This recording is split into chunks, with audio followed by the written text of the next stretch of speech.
안녕하세요. 우리 역사 속 괴물을 연구하는 괴물 전문 작가 곽재식입니다.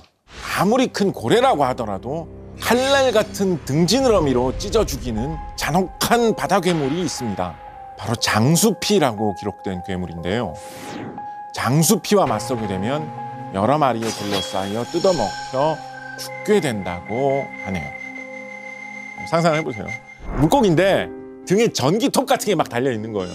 돌아다니면서 썰고 다니는 거예요. 사람 말을 알아듣는다는 식의 이야기도 있는 것으로 보아 상당히 영리하기도 한 것 같습니다. 18세기 문인 심재가 저술한 필기 잡록인 송천필담에 바다에서 장수피가 고래를 공격하는 걸 뱃사람들이 보고 고래고기 한 덩이만 던져다오 라고 장난스럽게 이야기하면 꼭 고기 한 덩이를 배 안으로 던져준다는 이야기가 실려 있습니다. 약간 용감한 사람이 야, 나도 고기 한 점 줘! 그러면 딱 쳐가지고 바다 위에서 고기를 하나 딱 준다는 거예요. 기가 막히지 않습니까? 그럼 그대로 막 구워 먹고 막 이러면. 이런 게 실제로 있을까요? 실제로 있을까요? 현대의 학자들은 이 장수피라는 이 말이 고래를 일컫는 말로 이해를 하고 있거든요. 예를 들어서 솔피라는 뭐 그런 물고기가 있다라는 식의 기록이 딴 데에서도 보이는데, 범고래 같은 것들은 공격성이 굉장히 좀 강한 편이기 때문에 다른 고래를 공격해서 잡아먹는 그런 습성이 있다라고 하죠. 또 범고래가 이 핀이라고 하죠. 이렇게 위로 솟은 형태의 이 지느러미가 굉장히 멋있는 그런 고래입니다. 멋진 지느러미를 자랑하면서 이렇게 딱 나왔다가 딴 고래를 확 물어 죽이는 그런 모습을 보고 저거는 진짜 최강의 물고기다. 장수피가 정말 제일 무섭다라고 생각을 했겠죠. 인정사정 볼 것 없이 물어뜯는 장수피보다 더욱 괴이한 물속 괴물도 존재합니다. 몸 하나에 6개의 얼굴, 그래서 신유육면이라고 기록된 괴물입니다. 그런데 이 괴물이 모습을 보이자 사람들이 두려움에 벌벌 떨기 시작했습니다. 과연 신유육면이라 기록된 이 괴물은 어떤 힘을 가지고 있었길래 사람들을 공포에 몰아넣은 것일까요?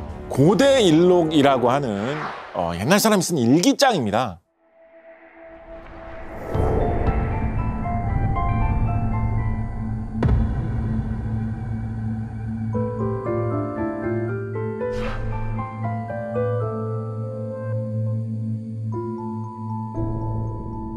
길이가 10척이니까 대략 한 3m 정도 되는 상당히 큰 길입니다.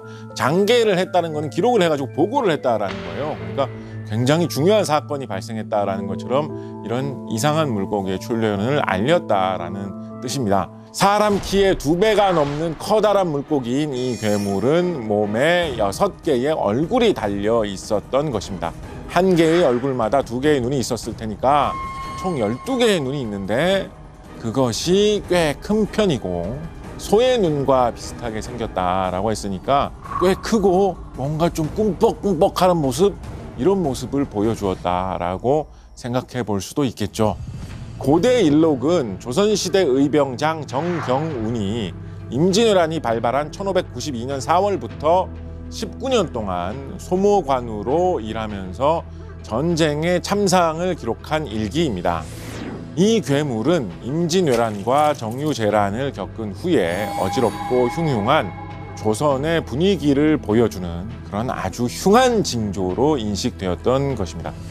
이걸 왜 흉한 징조라고 생각을 했느냐? 희귀하네. 이거야 우리 비싸게 팔 수 있겠다. 좋다고 생각할 수도 있잖아요. 근데 조선시대는 왜 이걸 흉하다고 생각을 했느냐? 고려시대 사람들, 조선시대 사람들은 세상 만물이 어떤 음기와 양기 같은 그런 어떤 기의 조화로 인해서 이루어진다라고 생각을 했거든요. 그러니까 진짜 조선시대 사람들처럼 제가 한번 해설해 볼게요. 실제로 이런 거 아닙니다. 눈이 12개가 있는 물고기가 잡혔어. 무슨 물고기에 눈이 이렇게 많아. 음양오행을 따져보면 사람의 눈은 나무의 기운, 목기에 해당한다고 많이 생각했어요. 물고기에 이렇게 눈이 많다라는 것은 우리 사회에 나무의 기운이 너무나 비정상적일 정도로 많이 퍼지고 있다라는 그런 뜻 아니겠느냐. 잠깐만, 이번에 높은 정승이 된 그 양반이 임대감 아니었나? 임대감이면 숲을 임자를 많이 쓰잖아요. 나무 목자가 2개예요, 한자로 써보면. 그래서 나라에 나무의 기운이 너무 과도하게 퍼지다 보니까 물고기도 눈이 막 이렇게 여러 개 생긴다고. 상감마마 임대감을 정승자리에서 쫓아내야 됩니다. 그거를 지금 이 물고기가 보여주고 있지 않습니까? 이런 발상의 생각을 했다라는 거예요. 나라가 망하는 것만큼 끔찍한 일이 있을까요? 백제 멸망을 앞두고 지금의 부여 백마강인 사비하에 끔찍한 일이 발생합니다. 서기 659년 5월에 왕도의 서남쪽 사비하에서 큰 물고기가 나와 죽었는데 길이가 3길이었다. 한 길이라는 단위가 2.4m에서 3m 내외라고 하면 약 8m 안팎으로 보이는 아주 거대한 크기의 물고기입니다. 그래서 사비하 대어 이런 식으로 말할 수가 있을 것입니다. 백제가 660년 나당 연합군에 정복당한 후 멸망했는데 바로 그 직전에 이 사비하 대어가 죽은 채로 발견된 거죠. 어쩌면 나라의 운수와 세상의 덕을 감지하는 그런 신비한 물고기여서 세상사가 너무 괴로워지고 나라가 망할 때가 되니까 이 물고기도 괴로워서 견디지 못하고 죽어서 나온 것이 아니냐. 백제 멸망의 신호는 당시 신라의 공주 기군, 지금의 서산 일대에서도 확인할 수 있습니다. 길이가 100척인 물고기, 장백척. 대충 어림잡아봐도 사람 키의 수십 배에 이르는 길이죠. 거기다가 무슨 독이 있는 물고기였는지 이거를 사람들이 먹어봤더니 모두 다 사망했다는 이야기가 실려 있습니다. 물고기가 떼죽음을 당하는 일 역시 대표적인 흉조로 널리 퍼져 있는데 나당 연합군이 백제를 치러 들어오기 직전 물고기가 떼죽음을 당하는 일이 삼국사기에 기록되어 있기도 합니다. 심지어 사비하의 강물과 왕도의 우물물이 괴이하게 변화하게 되는데 대체 어떤 일이 벌어진 것일까요?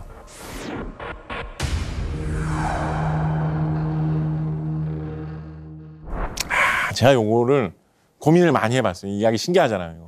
정말로 무슨 거대한 수호신 같은 물고기가 죽었다. 그래서 엄청나게 많은 피를 흘렸다. 어떻게 이런 일이 생길 수 있었을까? 과학적으로 인정받는 학설은 아닌데요. 실제로 바닷물에 피로 물든 것 같은 그런 모습이 가끔 나타날 때가 있죠. 적조 현상이라고 해가지고 빨간색 미생물이 갑자기 바다에서 많이 생겨나면 바닷물이 시뻘겋게 되는 그런 현상이 나타나게 되죠. 적조 현상이 일어나면 엄청나게 많은 미생물이 바닷물 속에서 사는 것에 대한 부작용 때문에 물고기들이 떼죽음을 당한다든가 이런 일도 일어나게 됩니다. 바닷물이 피로 물든 것, 백제에서 일어났던 이 사건은 사실은 기후변화의 피해가 당시에 심한 시기가 있었다라는 뜻 아닐까요? 기후변화가 심해지면 어떻게 됩니까? 농사도 잘 안 되고 흉년이 들고 홍수의 피해를 입는다거나 여러 가지 나라의 국력이 약해질 만한 문제가 많이 발생하죠. 기후변화는 7세기 말 백제에도 어쩌면 큰 문제였을 수도 있지 않을까? 그런 상상 요즘 좀 해보고 있습니다. 물속 괴물이 모두 잔혹하고 불길한 것만은 아닙니다. 조선 후기 형조참의, 병조참판을 역임한 김육은 성균관 태학생 시절 상소문을 올린 것이 화근이 되어 문과에 응시할 자격을 박탈당하고 가평 잠곡에 은거하게 되었는데요. 집 앞 연못에 물고기를 돌보다 아주 기이한 꿈 하나를 꾸게 됩니다. 그는 집 앞 작은 연못에서 물고기를 길렀는데 늘 연못에 가서 구경하며 즐기다 먹이도 종종 던져주었다. 특히 물고기 중에 이름은 모르지만 가늘고 긴 것이 있어 기이하게 생각했다.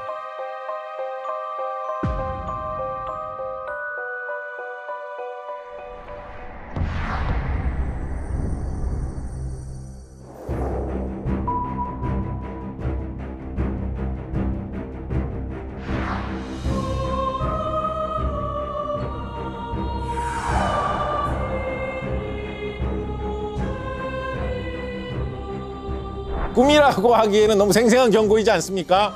사람의 모습으로 나타났으면서 넉살도 좋게 저는 물고기입니다 라고 하는 이 이상한 사람. 그 후 김육 앞에 두 눈을 의심할 만한 일이 벌어집니다. 그날 오후 대낮에 폭우가 쏟아지며 천둥과 번개가 시끄럽게 치더니 용 한 마리가 연못에서 솟아올랐다. 용은 검은 구름에 쌓인 채 날아 올라갔다.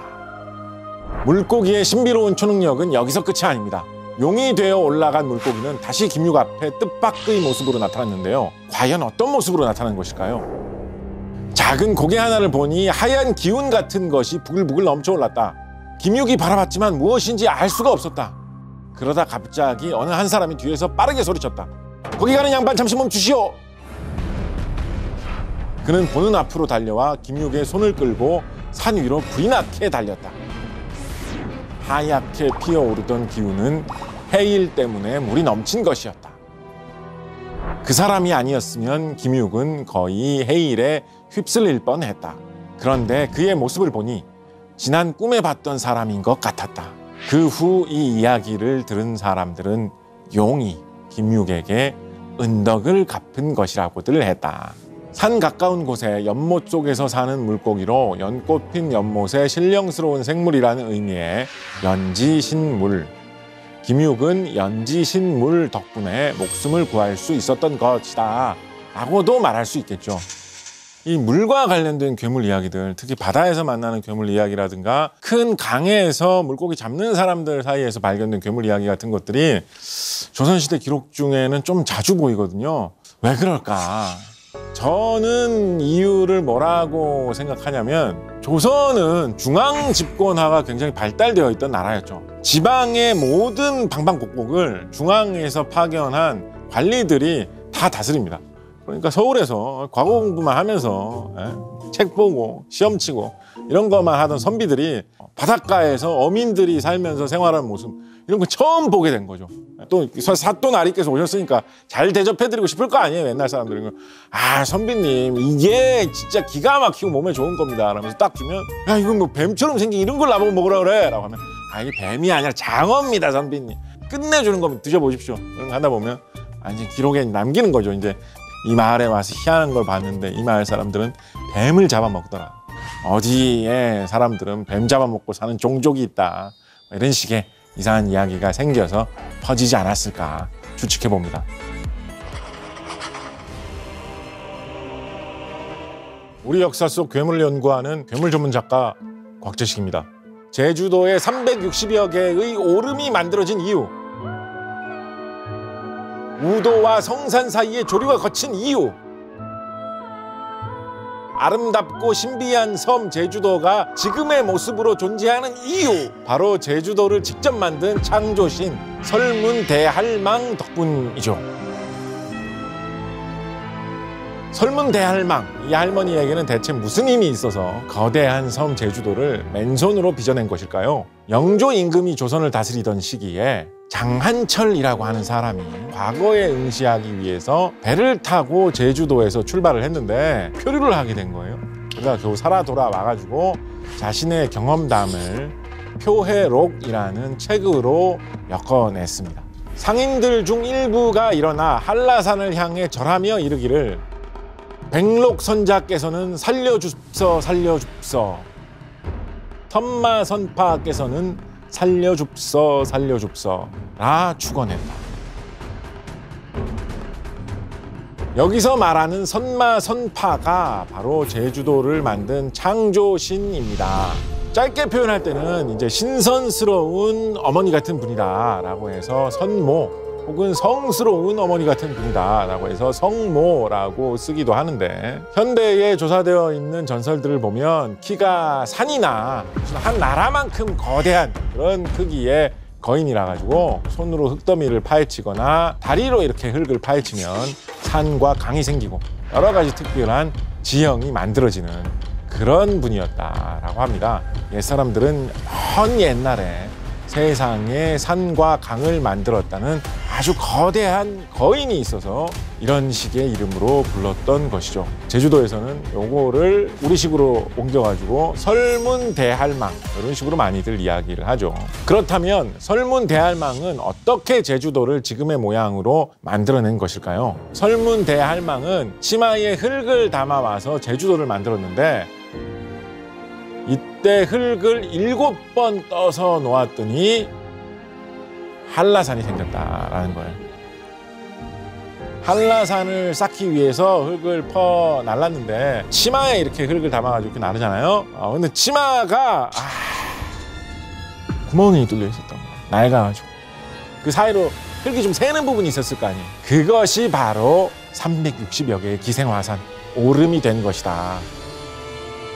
만들어 놓고 보니까 이거 한라산 봉우리 좀 너무 뾰족한 것 같은데 라는 생각이 들어가지고 그 부분을 꺾어가지고 잡아가지고 던졌는데 그랬더니 아랫부분이 움푹 패여가지고 백록담이 되었고 꺾어서 던진 부분은 날아가서 떨어져서 산방산이 되었다라는 것이죠. 주먹으로 봉우리를 쳐서 만든 것이 다랑쥐 오름의 군부리이고 성산 일출봉 기슭의 등경돌은 설문대할망이 바느질할 때 등잔을 올려놓았던 받침대다라고 합니다.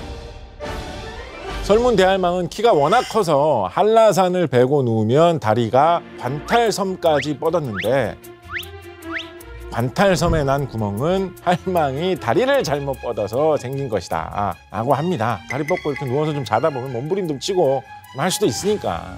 그리고 관탈섬과 마라도를 밟고 우도를 빨랫돌로 삼아서 빨래를 했는데 오줌줄기가 너무 세가지고 지금도 우도와 성산 사이의 조류가 거칠다라고 합니다. 설문대할망은 약간 헐벗은 모습으로 묘사되어 있는 경우가 많아요. 그래서 옷을 입고 있지 않거나 아주 허름한 무슨 속옷, 겉옷 이런 게 없는 그런 모습으로 나타나는 경우가 많았던 것 같고요.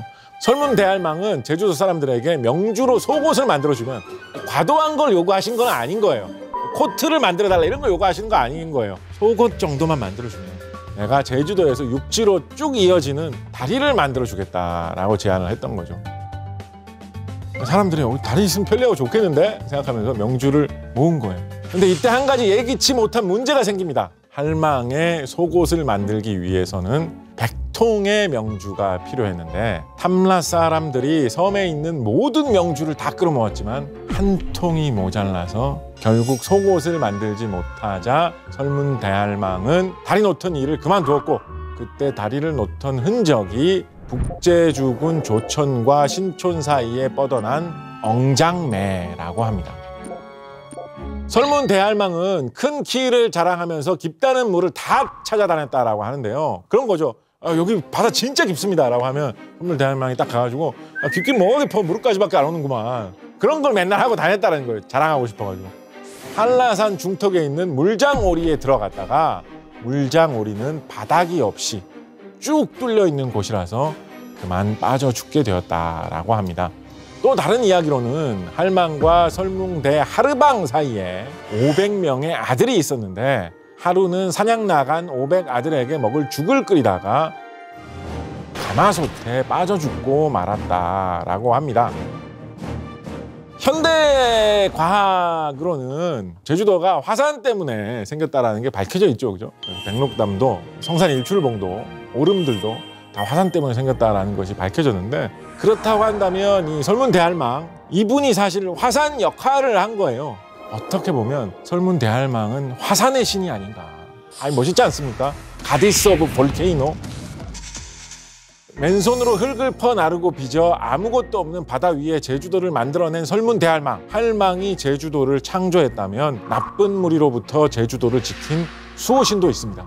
큰 배를 한 번에 침몰시키는 강력한 힘을 가진 제주의 수호신 광양왕. 그는 어떻게 제주도를 지켜낸 것일까요?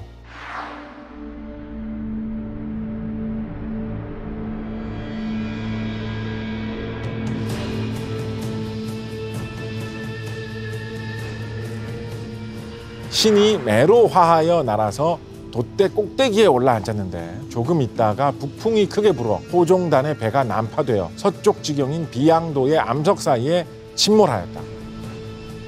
광양왕으로 봉하였는데 해마다 나라에서 향과 패백을 내려서 제사를 지낸다.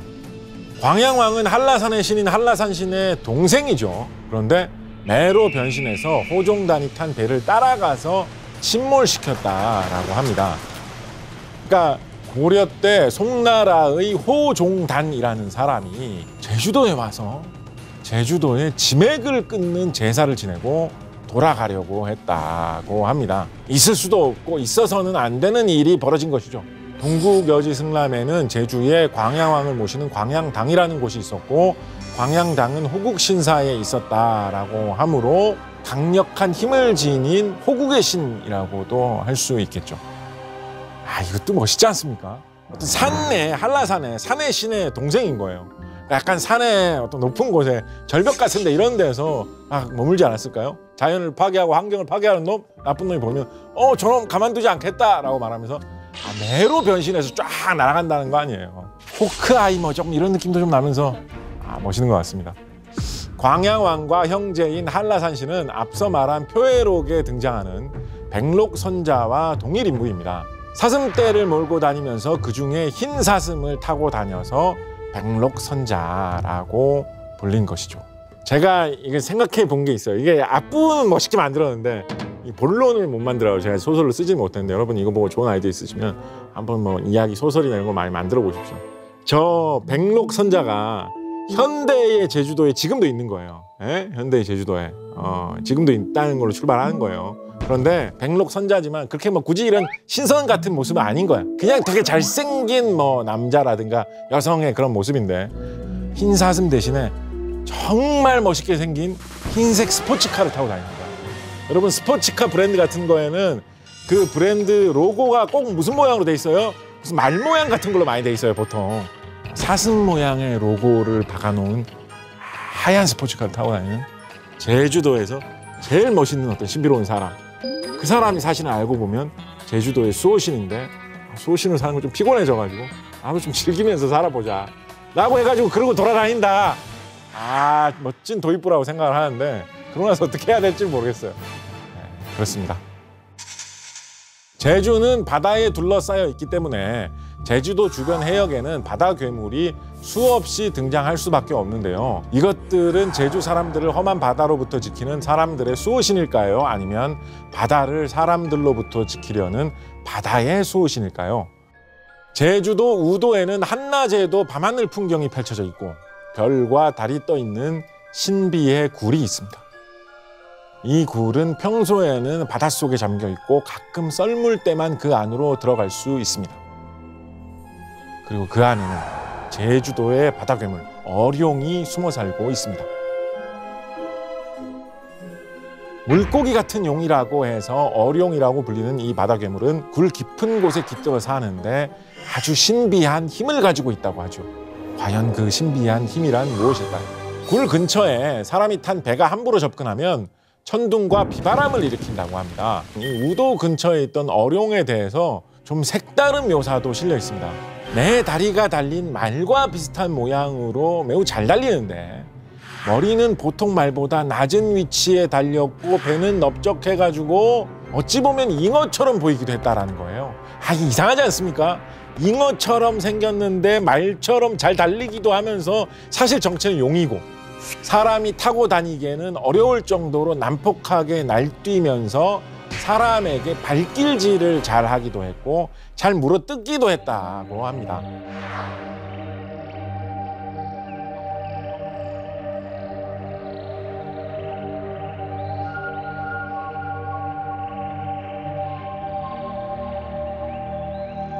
마치 햇빛이 떠서 비치고 별들이 찬연하게 버려 있는 것 같고 기운이 심히 차고 냉하여 머리털이 쭈뼛한다.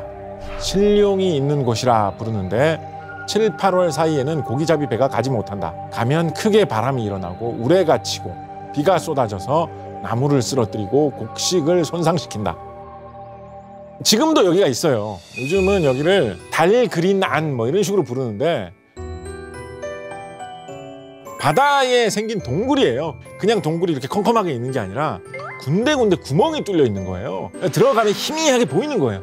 구멍이 뚫린 곳으로는 빛이 새어 들어오니까 별처럼 보이는 것도 있고 달처럼 보이는 것도 있고 해가지고 여기는 낮인데도 들어가면 밤하늘을 보는 것 같구나라는 식으로 좀 더 멋있게 과장해서 말한 거죠. 그곳이 예전에 이런 식으로 묘사되어 있었고 예전에는 거기에 어룡, 신룡이 산다라고 사람들이 믿었다라는 이야기입니다. 잠깐 움직이는 것만으로도 밀물과 썰물을 일으키고 난동을 부리면 해일을 발생시키는 제주 바다 괴물도 있습니다. 어마어마하게 거대해서 한 나라 전체의 크기나 여러 나라를 합친 것과 같은 크기를 자랑하는 해추. 중국 고전에 수경주 이런 책에서부터 예전부터 나오던 이야기인데 중국 사람들이 그런 식으로 생각한 거예요. 옛날에 밀물이 어떨 때는 생기고 어떨 때는 썰물이 생겨가지고 물이 이렇게 나가기도 하고 그러는데 왜 이런 게 생길까 고민을 하다가 바다 저 깊숙한 곳에 해추라는 어마어마하게 큰 물고기가 있어가지고 그 물고기가 어떤 구멍 속으로 들어가면 물이 밖으로 밀려 나오고 빠지면 그쪽으로 물이 다시 들어가고 그런 것 때문에 밀물과 썰물이 일어나지 않겠느냐. 가끔 난동을 부리면 몸부림칠 때가 있는데 그때 큰 파도가 치고 심지어 해일이 일어날 수도 있지 않겠느냐. 그래서 17세기에 제주도의 여러 물정에 대해서 정리해서 쓴 탐라지라는 책에는 밀물과 썰물이 왜 일어나느냐에 대한 설화로 이 해추를 언급을 했는데 여기서는 좀 커다란 메기 같은 그런 모습으로 표현이 되어 있는 것 같습니다. 조선 후기의 학자인 서유구가 남긴 동물 백과사전이라고 할 수 있는 책 전어지에는 고래 중에 해추가 있다. 밀물과 썰물 역할을 하는 이게 엄청나게 거대한 고래라는 거예요. 고래. 아시아 대륙만한 그런 고래가 있다는. 이 고래가 물을 쫙 빨아들이면 몸속으로 물이 들어가는 거니까. 그죠? 실제로 물이 줄어들겠죠? 썰물이 되고 이 고래가 물을 확 내뿜으면 공기를 빨아들이면서 물을 내뿜는 거니까. 그래서 밀물이 생긴다. 이런 식으로 좀 더 그럴듯한 이야기를 만들어낸 것 같아요. 지역마다 내려오는 설화나 신화, 우리나라의 토속적인 이야기들 같은 것들을 이렇게 파헤쳐 보다 보면 약간은 잊혀져서 우리가 모르고 있었지만 의외로 신선한 이야기, 재미있게 활용할 수 있는 소재들이 많이 있는 것 같습니다.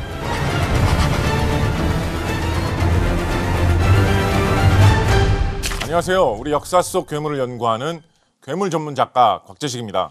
반인반수하면 상반신은 사람, 하반신은 마린 괴물 종족, 그리스 로마 신화 속 켄타우로스가 가장 먼저 떠오르지 않습니까? 그런데 우리나라에도 반은 인간, 반은 마린, 반인반수 괴물이 존재합니다. 하지만 어딘가 켄타우로스와는 달라 보이는데요. 말의 모습을 한 우리나라 반인반수 괴물의 정체, 지금 바로 읽어드리겠습니다. 암컷 말에서 태어난 말모습의 반인반수 괴물은 얼굴이 말이고 몸이 사람인 것이죠. 조선 후기 실학자 이긍익이 쓴 연려실기술에 1547년 한양의 어느 거리에서 말얼굴을 한 괴물이 발견되었다는 이야기가 실려 있습니다.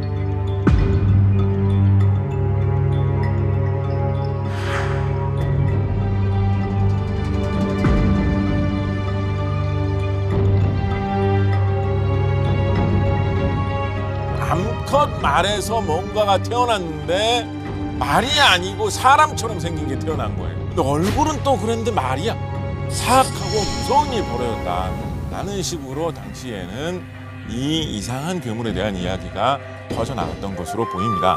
비슷한 형태의 그런 괴물을 두고 가면졸속이라고 쓴 글도 보이는데 실제로 이게 발견됐다는 이야기하고는 조금 다른 맥락에서 나오는 이야기가 있습니다. 조선시대의 문신인 누몽인이 능엄경을 본떠서 의림도인에게 불교의 폐해에 대해서 지적한 글 증의림도인 효능엄경에 나오는 호칭이 바로 마면졸속인 것이죠. 갖가지 선악에 대한 보응이 일정하지 않고 끝내 허망하기만 하네. 이는 열애가 열반한 뒤 이미 진겁이 쌓여 그 정신이 신령하지 못해 듣지도 알지도 못하기 때문이네. 천당에 줄지어 자리한 염라의 관원들이 사적으로 청탁을 들어주고 몰래 뇌물을 챙기고 소머리 나찰과 말얼굴 졸속이 뇌물의 다소에 따라 조종하고 속인다네. 자, 말얼굴 졸속 한문으로 쓰면 마면졸속이죠. 말의 얼굴을 하고 있는 저승의 졸속, 졸개다라는 뜻입니다. 소의 머리를 한 괴물 우두 나찰과 함께 저승 중에서도 주로 지옥에 가까운 곳에서 일을 하면서 관리이자 죽은 사람들, 특히 죄인들을 괴롭히는 역할을 하는 경졸로서 일하던 불교 문화 계통에서 많이 언급되고 있던 그런 괴물의 모습입니다. 이에 비추어 보면 이런 말얼굴을 한 사람 모습의 무언가가 한양의 서울거리에 나타났다라는 것은 마치 저승에서 지옥에 있는 이 마면졸속 같은 것이 현실 세계에 나타났다. 조선판 지옥이 개봉되었다라는 약간 이런 느낌. 그러니까 이게 재밌는 거예요. 반은 사람, 반은 말인 괴물 생각해보세요 하면 뭐 떠올립니까? 대부분 상반 신은 사람인데 하반 신은 말인 그리스 로마 시대의 괴물인 켄타우로스 제일 먼저 떠올리죠. 그런데 한국인이라면 여러분 이제부터 뭐 떠올리셔야 됩니까? 반은 사람, 반은 말인 괴물 하면 얼굴까지 말이고 하반 신은 사람이에요. 약간 좀 효율은 좋지 않은 느낌인데 그래야 또 괴물답지 않겠습니까? 한국인이라면 반은 말, 반은 사람일 때 얼굴이 말이다 생각해 주시면 좋겠습니다. 지금부터 용왕을 떠올려 봅시다. 여러분의 머릿속에 떠오른 용왕은 어떤 모습입니까? 사람입니까? 용입니까? 용왕이면 용의 왕인데 왜 우리는 용왕을 용이 아닌 사람의 모습으로 주로 기억하고 있을까요? 사람의 모습을 한 채 몸에 비늘을 숨기고 있는 바닷속 반인 반수 괴물 용손. 용손은 용의 자손인 사람이라는 뜻이죠. 용과 사람 사이에 태어난 것으로 모든 면에서 사람과 같으나 몸의 어딘가에 반드시 비늘이 있다 하는 식으로 전설에서는 이야기하고 있죠. 조선 전기의 기록인 동국여지승람을 보면 당시 조사되었던 각 지역별 설화 전설 속에서 가장 많이 등장하는 괴물은 단연 용입니다. 여자일 때는 용녀라고 기록된 경우도 있어서 용이 여자 사람의 모습으로 변신한 것을 말할 때도 있었죠. 우리나라에서는 용손 이야기가 특별히 더 색다른 형태로 굉장히 널리 퍼져서 뿌리 깊게 자리 잡은 시대가 있었습니다. 왜냐? 고려 태조 왕건이 바로 용왕의 자손이라는 이야기가 고려 시대에 널리 알려졌기 때문입니다. 태조 왕건은 정말 용손이었을까요? 그의 몸에는 용의 흔적인 비늘이 존재했던 것일까요? 용녀는 일찍이 송악의 새집 침실의 창밖에 우물을 파고 우물 속으로부터 서해의 용궁을 오갔는데 늘 용녀는 작제건과 더불어 다짐하기를 제가 용궁으로 돌아갈 때 삼가 엿보지 마십시오. 어긴다면 다시 돌아오지 않겠습니다. 라고 하였다. 뭐 하지 말라 이런 거 했을 때 안 하면 모든 이야기의 한 80%는 그냥 없어집니다.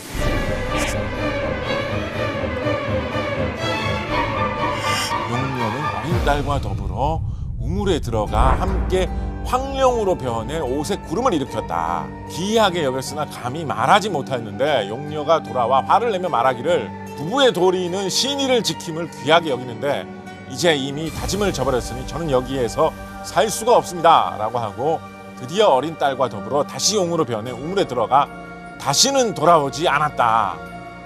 작제건은 만년에 속리산의 장갑사에 살며 늘 불교 경전을 읽다가 죽었다. 후에 추존하여 의조 경강대왕이라 하고 용녀를 원창왕후라 하였다. 고려사에는 왕건의 할머니인 원창왕후가 용왕의 딸, 즉 용녀라는 전설이 있었다라고 기록하고 있습니다. 작제건이라는 사람은 왕건의 할아버지입니다. 젊은 시절에 상선을 타고 중국 당나라로 가던 중에 배가 바다 한가운데서 멈춰서는 일을 당하게 됩니다. 배에 탄 사람들 되게 당황했겠죠. 왜 배가 움직이지가 않지? 식량도 물도 떨어지면 어떡하지? 다들 걱정했겠죠, 그죠? 점에 의존을 합니다. 점을 쳐보니까 이 배에 지금 문제가 되는 사람이 한 사람 타고 있다. 그 사람을 바다에 던져야지 배가 다시 움직일 수 있다. 그 사람 누구겠습니까? 우리의 주인공 왕건의 할아버지 작제건이라는 전개가 나온 거죠. 작제건은 할 수 없이 그래서 바닷속에 뛰어들게 됩니다. 그런데 결국은 용왕을 만나고 그의 딸 용녀를 아내로 맞이할 수 있게 되었던 것이죠. 작제건은 용녀를 데리고 송악, 지금의 개성이죠. 남쪽에 정착해서 내 아들을 가졌는데 첫째 용건이 왕건의 아버지였다라고 합니다. 왕건의 선조는 바다에서 활발하게 무역을 하던 사람들이었을 것으로 추정이 되고 있거든요. 그러니까 아마 처음에는 중국, 당나라 혹은 다른 외국에서 돌았던 여러 가지 신기한 용이나 용녀에 대한 전설들, 소설들, 설화들, 떠돌아다니는 소문들, 뱃사람 사이에서 돌던 이상한 미스터리 같은 이야기들, 역사 속 미스터리 읽어드립니다. 이런 사람들 항구에서 배 위에서 활동하던 사람들이 있었겠죠. 우리나라에서 이 이야기가 더 퍼지고 더 뿌리를 내리면서 왕건의 후예는 몸에 비늘이 나 있다. 조선시대 어우야담, 송화, 잡설 등에 기록되어 널리 돌게 됩니다.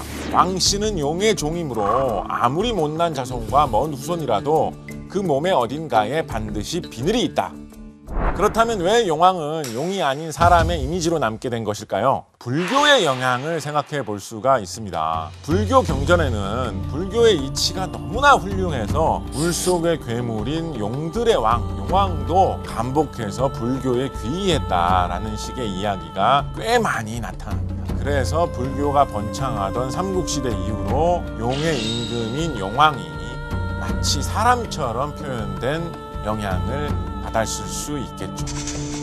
을지문덕 장군이 수나라 100만 대군을 전멸시키고 급기야 수나라를 멸망의 길로 들어서게 한 살수대첩, 한국사의 빛나는 승리죠. 그런데 고구려군이 수나라 군대를 격파하고 승리할 수 있었던 데에는 아주 기이한 비밀병기가 숨겨져 있었습니다. 사람의 모습을 했지만 특별한 발 모양을 가진 반인반수, 녹족 부인과 그 아들들입니다.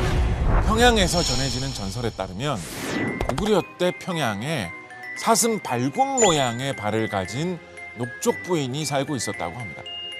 녹족 부인은 아들 셋을 낳았는데 아들이 모두 자신처럼 사슴발을 갖고 태어나니까 놀림을 받을까봐 아이들에게 항상 버선을 신고 다니게 했다고 합니다. 그런데 어느 날 작은 아들이 발을 드러내게 되었고 그것 때문에 다른 애들에게 놀림을 받은 거예요. 형제들은 화가 난 나머지 놀린 아이와 심하게 싸우게 되는데 너무 심하게 싸워가지고 감당할 수가 없게 되는 거예요. 그래서 녹족 부인은 화를 면하려고 아들들을 데리고 마을을 떠나게 됩니다. 도저히 사람이 살 수 없을 것 같은 바닥 기슭에서 살기 시작하죠. 그런데 녹족 부인에게 청천벽력 같은 순환이 발생합니다. 폭풍이 바닷가를 휩쓸어서 아들 모두를 잃게 된 것이죠. 자식을 잃은 녹족 부인은 혼자 살면서 외적이 고구려에 침입했을 때 을지문덕 장군을 따라 전투에 나서서 지대한 공을 세웠다라고 합니다. 을지문덕 장군이 수나라 군을 물리치고 총공격을 감행하던 때였습니다. 녹족 부인 귀에 아주 이상한 이야기가 들려오게 되는데요. 적군에 녹족 장군으로 불리는 장수들이 있다는 것이죠. 녹족 부인은 목숨을 걸고 적진에 들어가 녹족 장군이라 불리는 자들을 찾아갑니다.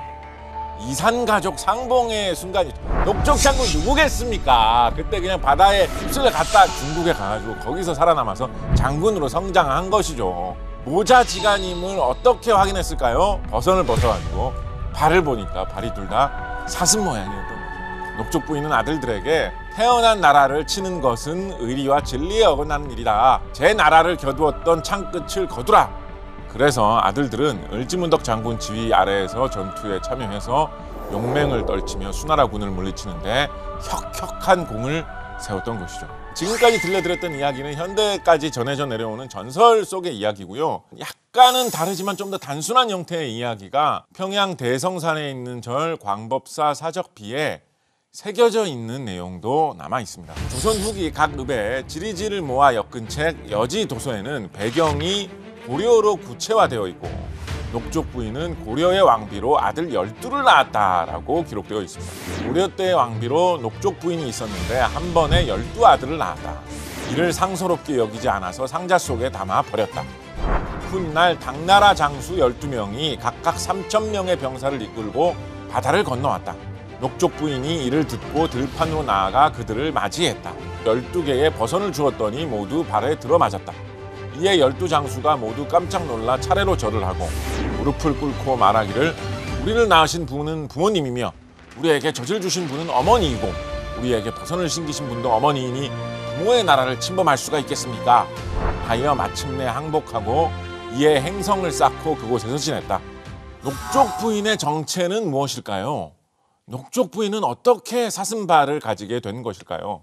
황해도 장수산에 있는 현암이라는 암자 뒤로 산등을 넘어가면 녹족정이라는 우물이 있는데요. 바로 이곳에서 현암에서 불도를 폈던 이암대사를 사모한 암사슴이 녹족 부인을 낳은 곳입니다. 즉 녹족 부인은 암사슴에게서 태어난 괴물인 것이죠. 녹족정 우물 앞 돌바닥에는 아직도 사슴 발자국이 남아있어서 전설을 뒷받침하고 있는데요. 사실은 이 전설이 그 불교 계통 문헌에 보면 농모부인이라고 하는 전설로 상당히 비슷한 내용의 이야기가 실려 있는 게 있습니다. 우리나라가 불교가 전래된 게 삼국시대부터였으니까 왜 그 이야기가 한국을 배경으로 한 버전으로 좀 더 구체화된 형태로 변해서 기록으로 남게 되었느냐. 그때 정말로 사슴발을 한 사람들이 우연히 발견되어가지고 그쪽 지역에서 인기가 있었기 때문일까요? 알 수 없죠. 언젠가 한반도에 평화가 찾아와서 우리가 북한을 자유롭게 방문할 수 있게 된다면 전설과 기록으로 내려온 녹족 부인의 실체를 제대로 파헤칠 수 있지 않을까 하는 기대를 가져봅니다. 안녕하세요. 우리 역사 속 괴물을 연구하는 괴물 전문 작가 곽재식입니다. 1580년대 후반 서울 선비들 100명, 1000명이 때를 이루더니 해괴하기 짝이 없는 짓을 시작합니다. 노래를 부르다가 춤을 추기도 하고 껑충거리고 흙을 다지기도 하며 동서로 달렸다가 웃다가 울었다가 하는 이것이 춤인지 몸부림인지도 알 수 없는 괴상한 장면이 펼쳐진 것인데요.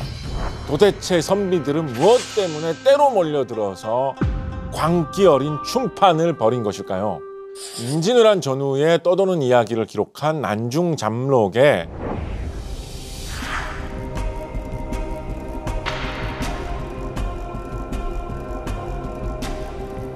등등곡이라고 하는 이상한 춤이 대유행했다라고 나와 있습니다.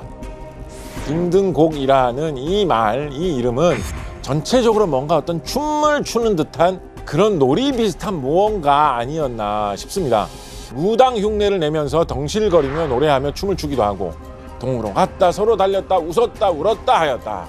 신기한 게 뭐냐면 이 시기하고 어느 정도 겹치는 시기에 유럽에서는 무도광 사건이라고 해가지고 무슨 이유에선지 모르겠지만 사람이 갑자기 길에서 정신없이 막 춤을 추기 시작하는 거예요.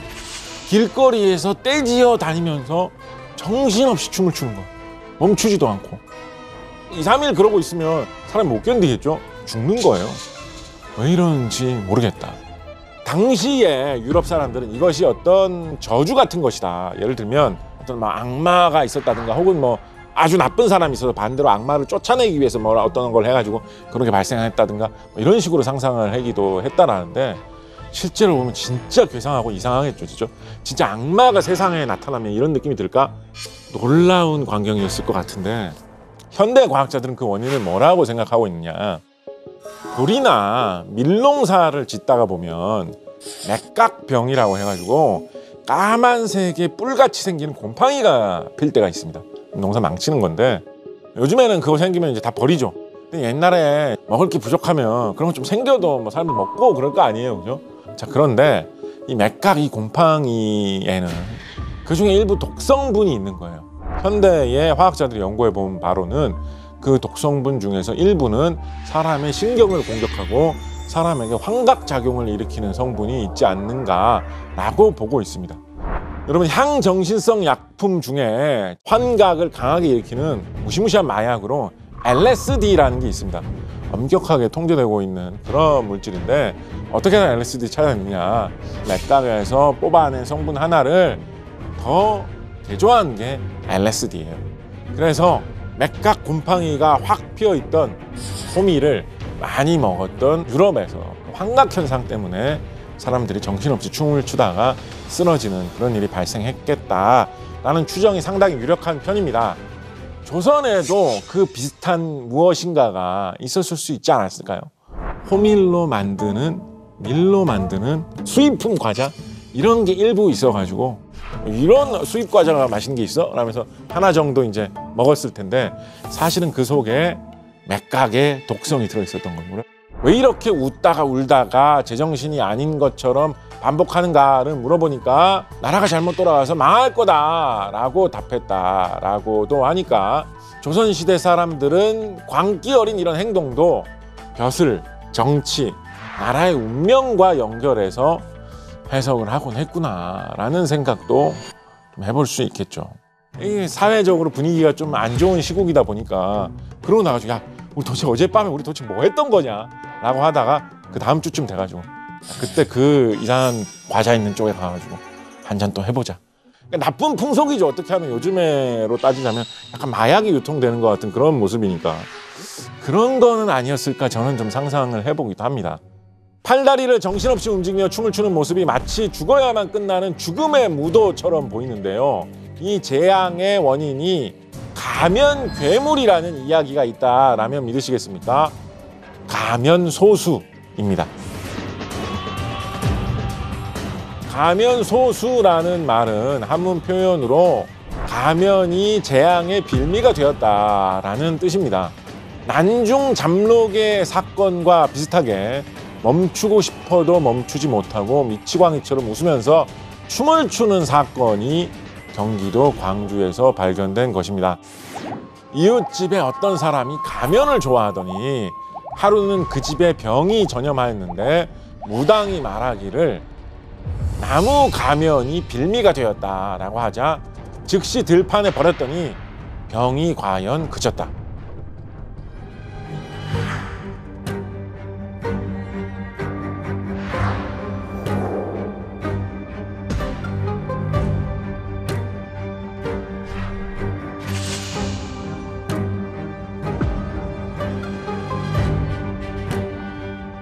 그런데 다음에 먹은 사람도 모두 웃다가 일어나 춤추기를 앞사람과 똑같이 하더니 조금 후에 그치는지라 물어보니 처음 먹고 나니 자연 흥이 나서 그만두려고 하여도 되지 않아 그렇게 하였다고 하였다. 가면을 가까이 두면 병에 걸리고 괴로움을 얻게 되고 버섯이 생겨나는데 그 버섯은 먹을 만해 보이지만 실제로 먹게 되면 노래하고 춤을 추고 싶어져서 견딜 수가 없게 된다라는 거죠. 버섯 중에는 우리나라에서는 흔히 옛날 기록에서는 이제 시시버섯이라고 하는 버섯이 있습니다. 시시라는 게 시시시 이렇게 웃는 웃음소리를 표현한 거예요. 그래서 웃음버섯이라는 뜻인데 이런 일부 버섯들은 이제 당연히 독버섯입니다. 미량을 살짝 먹었을 때 신경에 먼저 영향을 미쳐가지고 어떤 창란을 일으킬 수 있는 것으로 좀 알려져 있는 편입니다. 환각의 문제가 아니라 목숨이 위험할 수 있는 버섯이 그득그득하기 때문에 사회에 문제가 될 수 있는 위험한 일이다. 그 위험을 조선시대 때부터 잘 알고 있었다라는 이야기라고 볼 수 있겠습니다. 가면소수라고 표현되어 있었던 이 괴물보다 더 기이한 괴물이 있겠습니까? 여기 영혼이 깃든 인형이 있습니다. 인간과 함께 술을 마시고 춤을 추는 허수아비 인형. 혼령에게 잠식당한 고려시대 허수아비의 정체를 지금 바로 밝혀드리겠습니다. 고려 16대 임금인 예종은 즉위한 직후 나라의 왕실의 안녕을 위한 의식인 팔관회를 개최하게 되는데요. 그는 이때 두 눈으로 보고도 믿을 수 없는 장면을 목격하게 됩니다. 바로 허수아비 둘이 관복을 갖춰 입고 말을 타고 뜰을 뛰어다니는 것이었습니다. 그리고 더욱 놀라운 이야기를 듣게 되는데 이 허수아비 둘에는 100여 년 전에 죽은 두 장군의 영혼이 깃들어 있다는 것입니다. 임금님을 온전케 하온 마음은 하늘 끝까지 미쳤네. 넋은 가셨으되 몸 세우고 하신 말씀 직분을 다해 활 잡는 이 마음 새로워지기를. 좋다 두 공신이여 오래오래 곧은 자취를 나타내실지어. 예종은 두 허수아비를 보고 두 장군을 애도하는 시인 도이장가를 짓게 된 것입니다. 어찌된 일인고 하니 927년 후백제의 견훤이 신라 경주를 공격하여 경혜왕을 죽이고 경순왕을 즉위시키려고 하자 왕건이 이를 막기 위해 후백제 군을 물리치려고 자신의 정예 기마병 5천을 데리고 오늘의 대구 공산으로 갑니다. 그런데 오히려 태조 왕건은 후백제 군에게 포위되었고 이에 왕건을 구하기 위해서 왕건을 따르던 충신 신숭겸, 김락 두 장군이 왕건으로 위장해서 싸우다가 전사한 것입니다. 후삼국 다 통일했어요. 그렇게 고생 많이 하고 이제 평화가 찾아온 거예요. 그러니까 잘 사는 이만 남았다. 그러면서 잔치를 연 거예요. 근데 잔치를 열려고 딱 보니까 제일 내 마음에 남아있는 부하들, 그 두 명의 장군 이미 죽어가지고 목숨이 보이지 않는 거예요. 이에 왕건은 두 사람의 충절을 기리고 추모하려고 풀로 두 장군의 허수아비를 만들고 의복을 갖춰 입힌 후 자리에 앉게 했다라고 합니다. 자, 우리 이겼다, 승리의 축배를 이렇게 하니까 허수아비가 그 술을 받아 마시고 살아있을 때처럼 일어나가지고 춤을 추었다라는 거예요.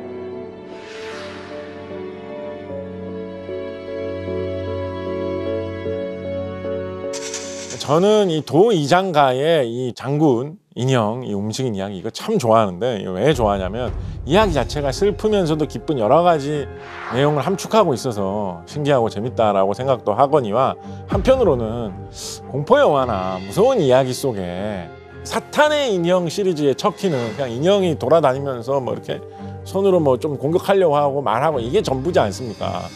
고려 시대에는 이 장군 인형이기 때문에 장군 옷을 갖춰 입고 말을 탄다니까요. 그런 정도 인형은 있어야 고려 시대 기준으로 홀령이 깃들어서 저렇게 인형이 움직이나 사람들이 좀 귀를 기울일 만한 이야기가 될 수 있었다라는 거죠.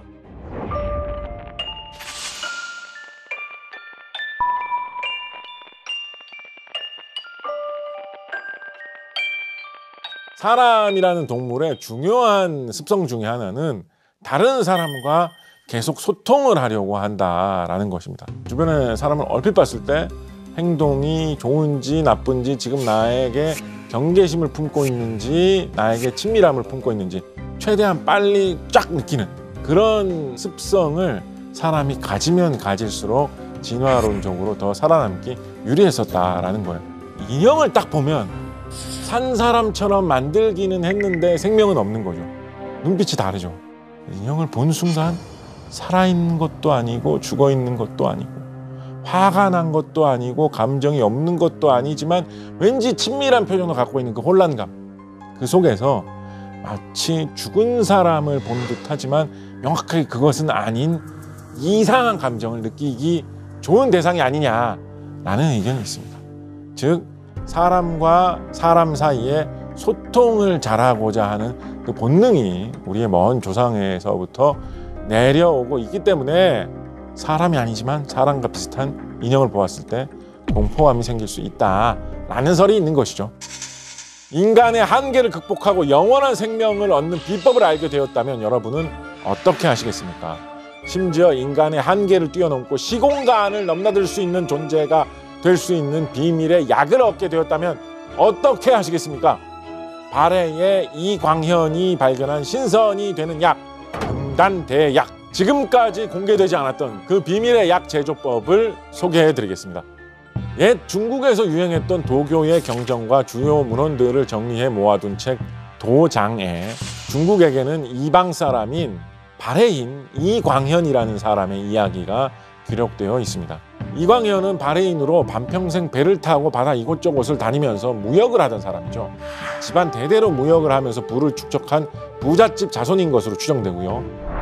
신라, 당나라 등을 오가면서 국제무역을 하는 상인이자 뱃사람, 선장으로 추정됩니다.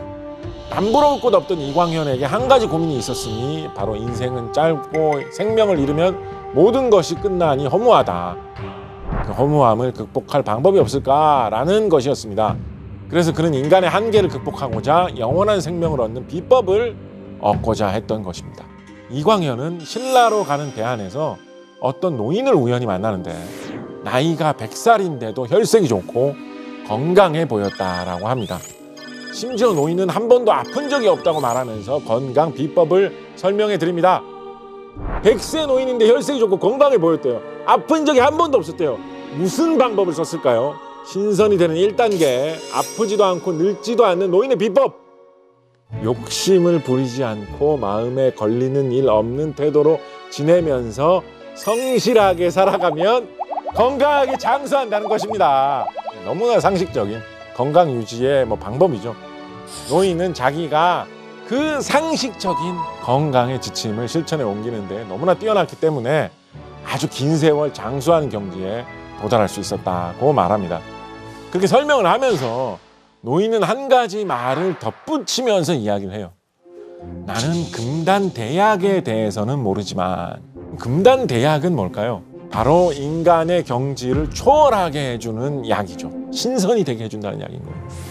이후 이광현은 영원한 생명을 얻기 위해서 훈련에 돌입하는데 결국 금단대약의 비밀을 알려주는 스승을 만나게 됩니다.